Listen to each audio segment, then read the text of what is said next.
Bismillah ve salatu ve selamu ala Resulillah ve ala alihi ve sahbihi ve men vala. Jalal-u Suyuti rahmetullahi aleyhinki Halifler Tarihi namlı kitabdaki dersimizki devamında bugün bir adam Ömer ibn Hattab'a özüki ayollarda uçurgan bir kısım aziyetleri qarta şikayet kılıp ketdi. Bunun qarta Ömer ibn Hattab qandaq posiyat bolgan deydi Jalal-u Suyuti. Jabir ibn Abdullah'ın rivayet kılınışça bu kişi Ömer ibn Hattab'ın qışıga kelip ayollarda uçurgan bir kısım aziyetlerden şikayet qilgandiki Ömer radhiyallahu anhu sana okşaş bizime anca azayip salımız koptum dep şuna qilib.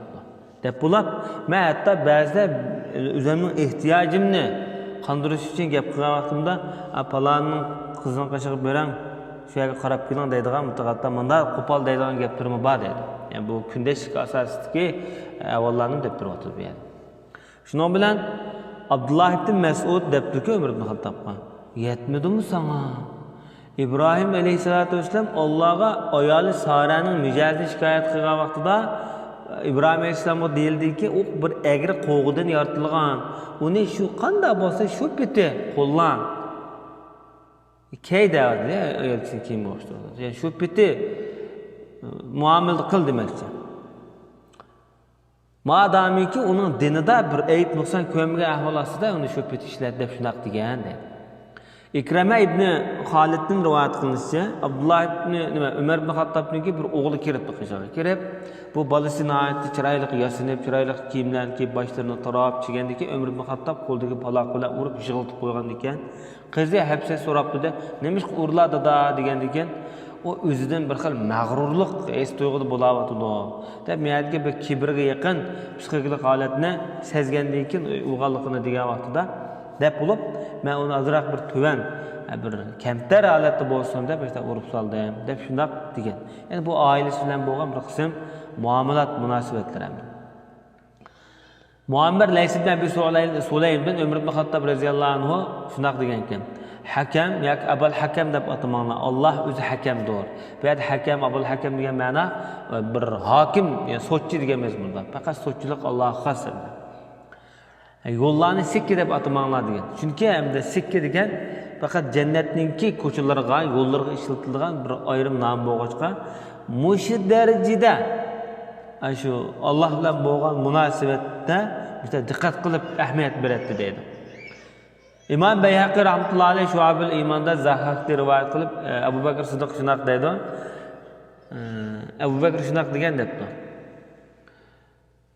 Azburay Xudo men yo'lning chetidagi daraxt bo'lib ketsam, meni bir to'gla yeb ketgan bo'lsa, og'ziga kirib choynab yutib etgan bo'lsa, yoki bir tizak ulab ketgan bo'lsam, odam bo'lmasam-kan deb umidni yassa, Ömer ibn Hattab koshki men oilamning bir qo'y qo'chqalari bo'lib ketsam, semirib ketgandan keyin eng semiz holatda bo'g'izlab, o'z yaxshi ko'radigan mehmonlarga bo'g'izlab bergan bo'lsa, o'tirib kavob qilib, sho'rb qilib pishirib bo'lsa, men yeb etgan bo'lsa shular, men odam bo'lmagan bo'lsam deb mushtaq sifat degan deydi. Bu ham ikki xalifaniki bu holatda qiyomatning avvalini naqadar zo'r, jafoliq, azobliq tushangachga qiyomatga dahshatni, shuni o'ziniki ichidagi tuyg'ularni mush holatda ifodalagan. Hamda dadamning munbirdan tusha degan voqelik qandoq degan vaqtida Ibn Asakir Abil Baxtariy rivoyat qilsa Ömer ibn Hattab munbarda xutba o'qiyotgan vaqtda Rasulullohning munbirida hamda Husayn ibn Ali Rasulullohning navrisi qo'pib dadamning munbirda tusha degandiki Ömer roziyallohu anhu dadamning munbiri to'g'ri, bu mening munbirim emas, mening dadamning munbiri emas. Bunda qilish kim buyurdi seni degandiki Ali qo'pib buni hech kim buyurmadi desa edablab qo'yaysin juma aldamchi deb ma'lum erkilatmi chaqchaq shakldagi gap. Degandan keyin ey qarindishimning o'g'li unda adablimi bu rost deyotdi, dadasining munbiri ya demismi deb shundoq degan. Bu so'zning isnodi to'g'ri edi deydi. Bu biz boshda Abu Bakr Siddiq bilan bo'lgan voqealikdan o'tgan. Balki mendagi o'zi kichik bola bo'lgan ekan, kichik bo'lgan o'zinki 5-6 yosh holatlarda, 7-8 yosh holatlarda bunday gaplarni deyish tabiiy avvalam. İmam Hatibul Baghdadi İmam Malik'nin ravileri namlı kitabında İbn Şahab Zuhari, Ebi Selemet ibn Abdurrahman, Said ibn Musayyib qatırlıq ravilarındaki yollardan çıkırışça Ömer ibn Hattab, Osman ibn Affan bir meselede talaş tartışıptı bular. bir fikir birdek tasdiqlanmoqda da. Bu ishga qarab turayotgan bir odam deb qoladdi dedi. Bu ikkisi bir yerga kelmaydi, ammo kelib ma'lum masalada fikr birdeklik hosil qilinmagan holatda eng yaxshi, eng go'zal ravishda ayrildi degan. Bular hamda bir qarash kelammisimi, ammo o'zaro munosabatni, o'zaro hurmatni saqlab qolgan ahvolda o'zining fikrini saqlab qoladi dedi. Mush darajada fikr erkinligiga ahamiyat beradi. İbn Sa'd Hasan'da rivayet kılışça Ömer radıyallahu anh'ı tuncu katıp okuyan hutbe Allah'a hamdü sana ayetip boğan diken mundaq degen. Xulası kalam men sizlar bilan sizlar men bilan sinilyapsizlar. Men Abu Bakr'dan keyin sizlarning ichingizga xalifa bo'lib qoldim. Bizning mush Madinaning ichida bor kishilarga nisbatan biz bevosita hokimiyat yurgizib shuning ahvolini tushunib bir taraf qilsak, bizning bu Madinada bo'lmagan yiroq shaharlarda yashayotgan kishilarga amanetdar, kuchlik odamlarni vali qilib avatimiz. Kim yaxshi qilsa deydi, yaxshi ishlarni qilsa, uningga biz yaxshi muomala qilamiz, uning ishini taqim yaxshilaymiz. Kim yomon ish qilsa, uni jazolaymiz. Alloh mening va bizning va sizlarning gunohlarini mag'firat qilsin deb mushqutni o'qigan deydi. Ondan başqa Ömer ibn Xattob radhiyallohu anhu'niki hamda divan degan shu turkiy tillar divani degan o'xshash hamda cho'ng bir qomus, ya'ni nupus arxivi degan gapimda. Mushuni qanday barpo qilgan, shu barpo qilish haqida Jubayr ibn Huwayris degan kishidan rivoyat qilinishicha Ömer ibn Xattob radhiyallohu anhu musulmonlardan maslahat so'rabdi. Biz arxiv to'plasak degandan keyin Ali radhiyallohu anhu debdiki, sen her yili aysining qashig'iga kelib qolgan molni taqsimot qilib, saqlab qolmay, uyushtirib bersan bo'ldi degan maslahatni bergan ekan. Osmon radhiyallohu anhu bu bunda maslahat beribdi. Jiq mol bor bu yerda, jiq mol dunyo bor. Kishilar munoyati ko'p, kishilarga yetadi bu mollar. Lekin bu odamlarni sanab, buning arxivini turg'izmasak, kim oldi, kim olmadi, qalayimqanchilik kelib chiqadi. Bu iş texmi keng yildiga avval bo'ldi demasmi? Nupus ko'payadi deb shunaq debdi. Valid ibn Hisham ibn Mughira maslahat berib mundaq debdi.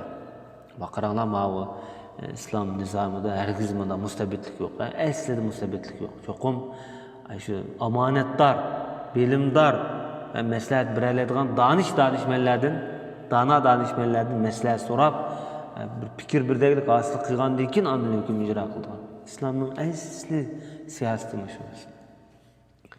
Emir-i Mu'minin ben Şam'a basam, Şam'ın padişahları müstabir arxiv turg'izdikan, ular askerlik oladikan, ondan askerlikmi shuningga bir arxiv turg'izdikan deb shu maslahatni berdi. Bu Şam aslida Heraklining Qaysarning zaminlari, Ruslarning zamini. Yani bu medeniyette monopollik qilmaydi. Madaniyat islomga zidlik kelmagan ahvolasida qaysi millatning qaysi kishilardan bo'lsa qabul qilishga munosib endi. Shuning bilan Umar ibn Xattob Valid ibn Hishamning so'zini qabul qilib, Aqil ibn Abi Talib, Mahrat ibn Abi Nawfal, Jubayr ibn Mut'im qatorliq kishilarni chaqirdi. Bular Qurayshlarning ichida eng nasabni yaxshi biladigan, mush Arablarning tarixini yaxshi biladigan, tarjimonini yaxshi biladigan odamlar edi. Sizlar kishilarni darajasiga ayirib yezinglar deb shunaq debdi. Shuning bilan ular avval Bani Hashimni boshlab yezibdi. Bani Hashim palani, buning palani bolasi ma, Pustan bolasi ma, palani deb o'ylab ketgani ma, saqqag'ini ma degandi. Ondan ular Bani Hashimdagi Abu Bakrning jamoatini yezinglar debdi. Ondan Umarni va Umarning qavmini yezinglar debdi. Umar shuni ular asta yezishdi-da. Yezib bo'lgandan keyin Umar ham bu daftarga bir qarab chiqdi hamda ko'zdan kechirib. Qarab chiqqandan keyin mundaq debdi. Payg'ambarimizning urug' tuqqanlaridan boshlab Rasulullohga kim yaqin bo'lsa nasab jihatda avval shunday yezinglar. Bu Umarni Alloh nega qo'ygan bo'lsa shu yerga qo'yinglar uni deb bu yerda yani o'zim bir kamtarlikni ifodalab. qilgan. Said ibn Musayyib'da rivoyat qilinishicha, Umar roziyallohu anhu Hijriyaning 20-yili Nopos arxivini turg'izib chiqqan deydi. Hasan'da rivoyat qilinishicha, bu Hasanul Basri bo'lsa kerak. Umar roziyallohu anhu Uzayb roziyallohu anhuga xat yozibdi. Kishilarniki haqliq bo'lgan, ularniki shu davlat moliyasidan bir maosh bekitib bergan degandan keyin Uzayb roziyallohu anhu Umarga javob qilib xat yozibdi. Biz shunday qildik, berdik, kishilarga nurg'un mol dunyo bersakmi, bu davlat saqlab qolmay, davlat hokimiyat tutib olgan bir necha odamni yeb olmay, xalqqa topshirib beradi. Ya'ni xalqning kuchidan yig'ilgan mol dunyo bo'lgandan keyin yana shu xalqqa beradi. Biz ashta qildik, ya'ni shunday bo'lsa-mi, yiq mol dunyo eshib qoldi degandan keyin Umar roziyallohu anhu unga javob berib bunday dedi. Bu Alloh taolo ularga bergan mol dunyo bu Umarning emas, Umarning oilasining emas, qilib qolgan bo'lsa, yana qilib qolganning taqdiyatini saqlab qolma deb mushi darajada shu adolat yurgizgan dedi. Ibn Sa'd Jubayr ibn Mut'imda rivoyat qilinishicha, Umar roziyallohu anhu Arfat tog'ida turadi dedi. Bir odamning vaqirig'ini o'ngida, "Ya xalifa" dedi. "Voy, sen nima bo'ldi?" Yani xalifa deb chaqirib kelgan ekan, boshqalar anglab, shu vaqtda xalqning hammasi safarga tayyorlik qilayotgan ekan, Arfatdan mana muzalib turibdi boshqa. "Nima bo'ldi sana? Alloh taolo sening bu tilingni bir ichib etsin" dedi. Shuninglar u odamning qishig'iga kelib yuzlanib vaqirga odamning qishig'i. Uning vaqirdim dedi. Jubayr deydi, "Men aytsa, endi shu Umar bilan aqibida tursam Toshatilg'ayada, Minadamda. Bir bilmaymiz, o'g'ir tosh keldi-da, kichik tosh. Kimning otqini bilg'ilmaydi. Umarning beshiga tegib ketdi. Shunisi qonab ketdimda. Tog' tarafdan bir odamningki gap qilganini oldim deydi. Men shu joyiga tekkizdim. Kaybidan Parvardigorimning qasammi joyiga tekkizdim, belgisal oldim degan gap. Umar bundan keyin hamda bu yerda menga turolmaydi.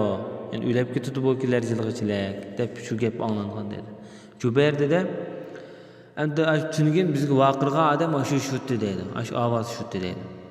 Bu endi menga nihoyat bek eg'ir kelgan deb shundoq deydi. Bu qisminiki to'g'ri xatoligini vallohu a'lam. Eng muhimi lekin shu vaqtda endi shunda bir Umar roziyallohu anhuninki vafoti din bishorat berganligi ifodalanibdi. Va sallallohu alayhi va Muhammad va ala